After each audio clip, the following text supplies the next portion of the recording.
ہم نے پہلے بھی بات کی کہ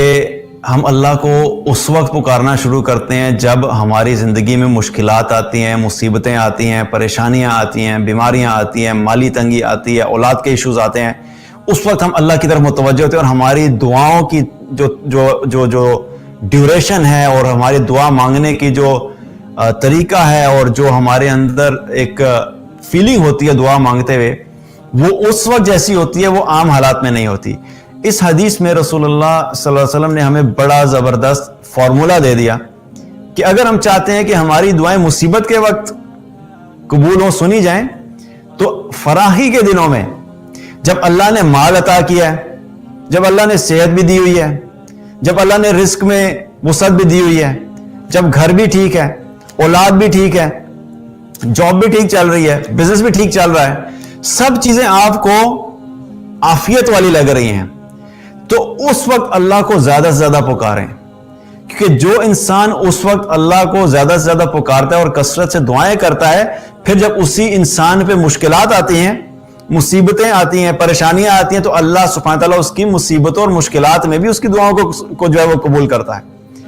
اس کی وجہ کیا ہے کہ اگر دیکھا جائے تو اللہ سبحانہ تعالیٰ کو اپنے بندے کی عاجزی بڑی پسند ہے، اور وہ عاجزی صرف مصیبت کے حالات میں نہیں بلکہ فراخی میں بھی، جب حالات اچھے ہیں،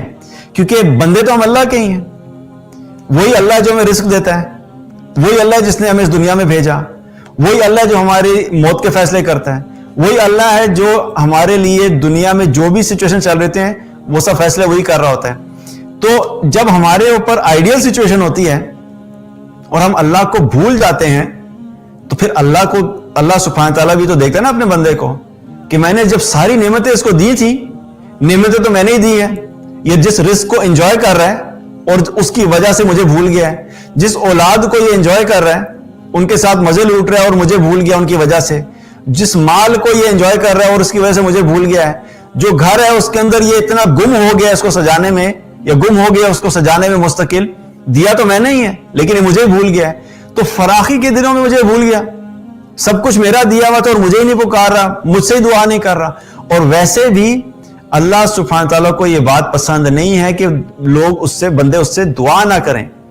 اللہ کو یہ چیز زیادہ محبوب ہے کہ اس کے بندے اس کے سامنے ہاتھ اٹھائیں، دعائیں مانگیں، اس کے سامنے اپنی عاجزی کا اظہار کریں۔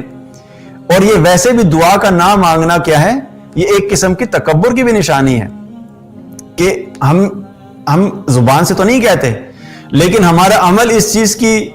جو ہے وہ تصدیق کر رہا ہوتا ہے، ریفلیکٹ کر رہا ہوتا ہے کہ ٹھیک ہے، ہمیں کسی کی ضرورت نہیں ہے بھائی، میری گاڑی بھی ہے، میرا گھر بھی ٹھیک چل رہا ہے، میں مزے کی زندگی گزار رہا ہوں، مجھے کسی کی ضرورت نہیں ہے۔ تو انسان کے اندر ایک فیلنگ ہوتی ہے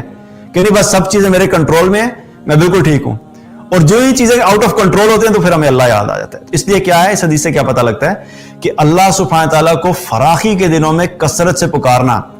اور اللہ سے دعائیں کرنا، تو جو شخص ایسا کرتا ہے تو پھر جب مصیبت کا وقت آتا ہے، آزمائشیں آتی ہیں، پریشانیاں آتی ہیں، تو اللہ سبحانہ تعالیٰ اس وقت بھی اپنے بندے کو پھر یاد رکھتا ہے، کیونکہ اس بندے نے اللہ کو فراخی کے دنوں میں یاد رکھا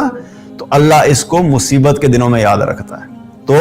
فراخی کے دنوں میں کثرت سے دعا کرنا کیا ہے کہ اس سے بھی اللہ تعالیٰ دعائیں قبول کرتا ہے۔